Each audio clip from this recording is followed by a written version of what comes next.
Olá, seres curiosos, tudo bem? Eu sou a Cacau Oliveira. E eu, Sônia Rodrigues. E vocês estão ouvindo o Tá Por Dentro dessa História?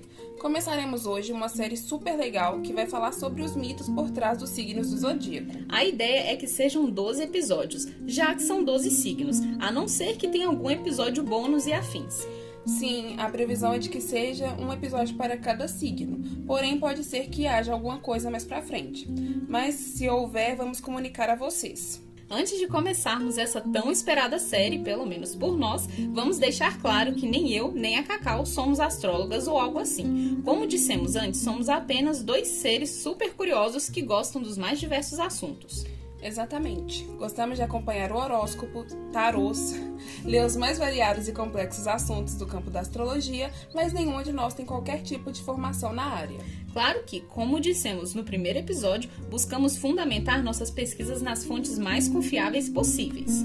E as fontes da nossa pesquisa de hoje foram o site Astrolink, o livro Astrologia para Iniciantes, Guia Básico para Astrologia, de Joyce Allen, o blog da Organização Internacional Nova Acrópole, o blog Mapa do Céu, o blog Astrologia Luz e Sombra e o portal Grécia Antiga.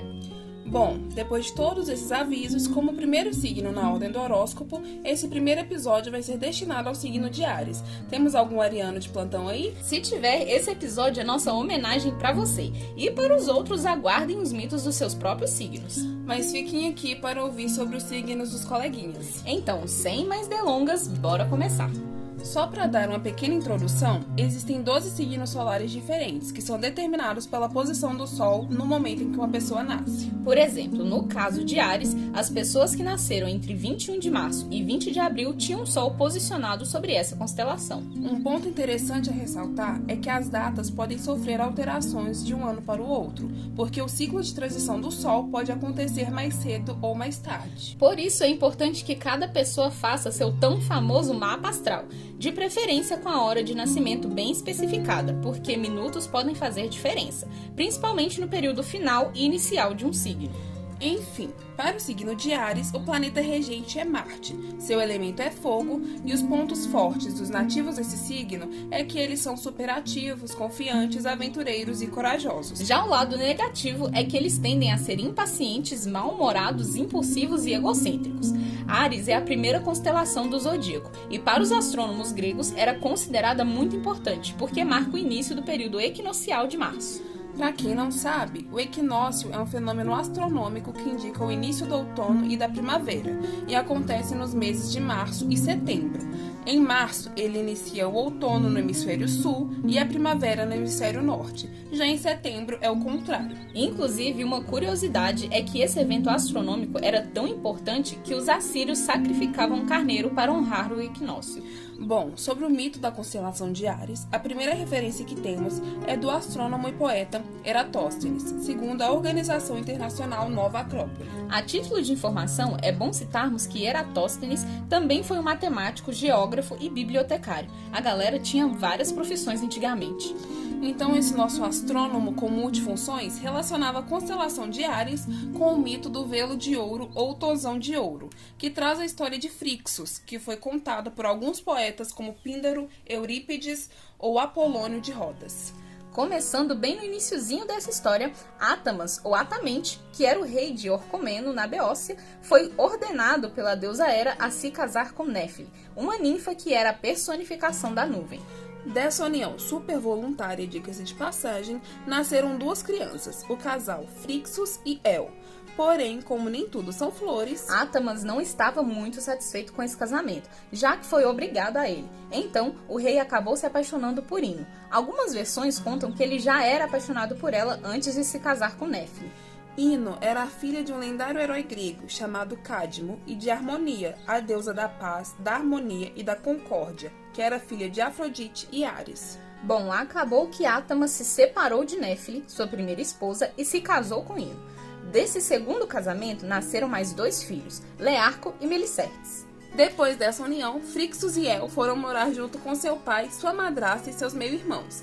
Assim, gente, sabemos que são muitos nomes e ainda virão mais, porém não se preocupem e foquem em Frixos, porque ele vai ser nosso personagem principal hoje. Voltando à história, Ino desenvolveu muitos ciúmes em relação aos primeiros filhos de seu marido. e simplesmente decidiu que os mataria. A partir daqui, encontramos duas versões para a história. Na primeira delas, conta-se que Ino quis sacrificar Frixo e El para homenagear Zeus e armou um plano para isso. Ela queimou o depósito de grãos de trigo para a semeadura da primavera e, por consequência, a colheita do ano seguinte foi ruim. Daí, ela sugeriu que consultassem o oráculo de Delfos para terem um direcionamento. Acontece que Ino conseguiu, não sabemos como, subornar o oráculo para que ele dissesse que a solução seria sacrificar o príncipe Frixo e sua irmã, a princesa. E aí os queridos estavam prontos para morrer, mas a mãe deles não ficou quieta vendo tudo isso rolar. Ela clamou desesperadamente pela ajuda de algum deus, e quem veio em seu socorro foi o deus Hermes. Então Hermes enviou um maravilhoso carneiro coberto com um lã de ouro para tirar as crianças do altar de sacrifício e os levar embora. Acontece que quando o carneiro estava cruzando o estreito que separa a Europa da Ásia, a princesa El caiu no mar e acabou morrendo. Desde então, o estreito é chamado de Hellesponto, que significa o Mar de El.